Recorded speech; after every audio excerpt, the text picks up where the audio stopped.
You are currently living in a state of subscription serfdom, where the concept of ownership is being systematically erased from the human experience to be replaced by a model of perpetual renting that turns your bank account into a host body for 1,000 tiny parasites. You look at a $10 monthly charge and your brain classifies it as noise, a negligible amount of friction that does not require a decision, but you are failing to see the aggregate architecture of the trap, which is designed to slice your income into so many thin strips that you bleed to death without ever seeing a single large wound. This is the strategy of the piranha. One bite is annoying, but 100 bites strip the carcass to the bone in minutes, and you are the carcass floating in the river of the subscription economy. You must understand that corporations have realized that the most profitable customer is not the one who buys a product, but the one who forgets they are paying for it, which is why their entire valuation on the stock market is based on churn rate, the percentage of people who manage to escape the trap, and they spend billions on behavioral psychology to ensure that number stays near zero. They are not selling you a service, they are selling you a low-friction existence where you pay a tax for the privilege of access, but the moment you stop paying, you are left with absolutely nothing. No asset, no equity, no library, just the silence of a terminated account. The coffee cup justification is the lie you tell yourself. It costs less than a cup of coffee a day, but this is a mathematical sleight of hand designed to obscure the annualized cost of the extraction. That coffee is actually a $600 a year lien on your future wealth, and when you stack 10 of these liens on top of each other, you are voluntarily carrying a mortgage payment for a digital life that you do not own. You are suffering from subscription fatigue, a state of cognitive overload where you literally cannot remember who has their hands in your pocket, creating a shadow budget of zombie expenses that drift in the background of your financial reality, invisible to your conscious mind, but highly visible to your dwindling savings. The system relies on the inertia of the default, knowing that the energy required to log in, find the password, navigate the labyrinthine cancellation menu, and confirm the decision is higher than the pain of paying $10. So you simply choose the path of least resistance and let the parasites stay attached. They have weaponized your laziness against your net worth. You think you are paying for content or utility, but mostly you are paying for the option to use something you never actually touch, paying a monthly premium for a gym you don't visit, a streaming service you don't watch, and a cloud drive you don't organize. This is the gym model applied to everything. They hope you don't use the service, because a paying customer who consumes zero resources is the holy grail of profitability. You are funding their empire with your apathy. Every automated payment is a leak in the hull of your ship, and you are wondering why you are rowing so hard but still sinking, not realizing that you have drilled holes in your own floorboards in the name of convenience. You do not own your life anymore. You are leasing it from Apple, Amazon, and Netflix, and the landlord can raise the rent whenever he pleases because you have nowhere else to go. Stop renting your existence. The second phase of the subscription conspiracy is the deliberate engineering of a user interface architecture known in the industry as the Roach Motel, where the entry point is a wide illuminated highway of frictionless consent, but the exit is a hidden labyrinth of dark patterns designed to cognitively exhaust you before you can locate the termination switch. You must understand that the cancel button is not a functional utility. It is a hostile territory guarded by algorithms and retention specialists whose sole KPI is to break your will to leave. They utilize asymmetric friction as a weapon of containment, meaning it takes exactly 1 millisecond and 0 calories to sign up via a fingerprint scan, but to unsubscribe requires a 14-step odyssey involving forgotten passwords, two-factor authentication loops, survey questions about why you are leaving, and often a mandatory phone call to a call center in a different time zone where you must verbally spar with a human being who is paid a commission to keep your credit card on file. This is not bad design. It is weaponized design. They hide the cancellation link in the footer of the page, grayed out in a font color that is one hex code different from the background, or bury it 5 layers deep under account settings, then billing, then plan management, then modify, intentionally obfuscating the language so that you are never quite sure if pause membership means cancel or just delay the inevitable. When you finally find the button, they engage in confirm shaming, presenting you with a manipulative pop-up showing a sad mascot or a list of all the files you will lose, effectively taking your own data hostage to trigger your loss aversion bias. They warn you that if you leave now, you will lose your grandfathered price, utilizing the fear of future inflation to shackle you to a service you are not using in the present. The free trial is the most insidious bait in the ocean of commerce, a delayed detonation financial bomb that relies on the statistical certainty that you will not remember to cancel on day 29. They require your credit card upfront, not to verify your identity, but to secure the pre-authorization token so that the moment the clock clock strikes midnight on the trial, they can legally extract the annual fee without asking for your permission again. This is negative option billing, where your silence is interpreted as consent, and they count on the fact that your life is too chaotic to track the expiration dates of 7 different trials. Even when you think you have escaped, they employ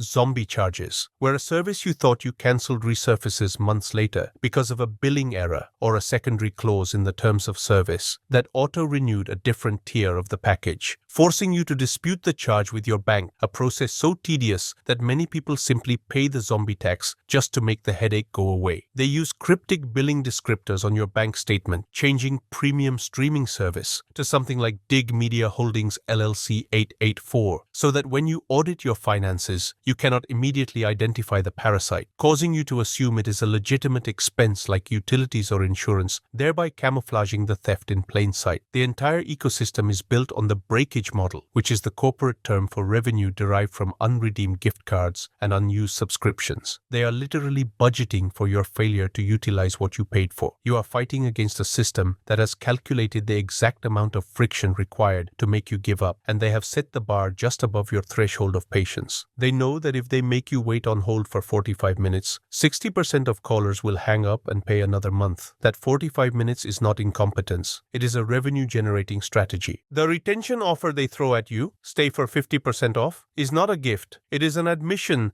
that the service was overpriced by double from the beginning, and they are desperate to keep the IV drip connected at any cost, because the moment you disconnect, you become a churned user, a ghost they can no longer monetize. You must treat every subscription not as a service, but as a contract with a vampire that requires a wooden stake to terminate. There is no easy way out, because the door was designed to lock from the outside. You have to break it down. The final phase of the anti-parasitic protocol requires you to abandon the polite fiction that you can negotiate with a leech and instead engage in the brutal mechanics of financial amputation, initiating a scorched earth policy where you deliberately destroy the payment infrastructure that allows these corporations to feed on your liquidity without your explicit consent. You must understand that the only language a subscription algorithm understands is the transaction failed error code. So you must stop trying to unsubscribe through their labyrinthine user interfaces and instead cut the line at the source by reporting your primary debit and credit cards as lost or stolen, forcing your bank to issue new numbers and instantly severing the digital tentacles of every single auto-pay agreement you have signed in the last decade. This is the nuclear option, a hard reset that instantly kills the zombies, the forgotten trials, and the phantom charges, forcing every legitimate service to come crawling back to you for permission to reconnect, at which point you have the leverage to decide if they are actually essential to your survival or just barnacles on your hull. You must then migrate to a sovereign payment architecture utilizing virtual privacy cards or burner card services that allow you to generate a unique single-use credit card number for every specific merchant, allowing you to set hard spending limits on a per-service basis, meaning if Netflix tries to raise the price by even 1 cent, the transaction declines, or if you want to cancel, you simply delete the virtual card and the merchant is left grasping at air. This technology puts the kill switch in your hand, not theirs, inverting the power dynamic so that you are no longer begging to leave, but simply locking the door. You must implement the forensic audit, where you print out the last 12 months of bank statements, not look at them on a screen, but physically print them on paper and go through every single line item with a red pen, classifying every recurring charge as a hostile combatant that must justify its existence or be executed. You will find that you are paying for the aspirations of a past self who no longer exists, the language app you never open, the masterclass you never watch, the cloud storage for photos you never look at, and you must ruthlessly cull these ghosts because they are not just costing you money, they are costing you the mental RAM of unfulfilled loops. You must reject the cloud narrative, which is a scam designed to make you pay rent for your own memories and data. Buy a physical hard drive, buy the software license outright, buy the Blu-ray, buy the book. Own your tools. When you rent your tools, you are a sharecropper on a digital plantation. When you own your tools, you are a free man. The goal is to move from OPEX, operating expense, to CAPEX, capital expense, paying a painful lump sum once to own the asset forever rather than bleeding slowly for eternity. You must adopt a zero auto-pay policy for everything that is not a utility essential to life. Force yourself to manually input the payment details every single month. This introduces painful friction into the relationship, forcing forcing you to reevaluate the value proposition 12 times a year. If you are too lazy to type the numbers, you do not need the service. This is the filter. The silence of a bank account that has zero unexpected deductions is the sound of freedom. It is the sound of a hull that has been sealed. You are no longer leaking, you are accumulating pressure. The subscription model is the death by 1,000 cuts. The amputation protocol is the tourniquet. Tighten it until the bleeding stops. The parasites will starve. You will thrive. The rent is due no more.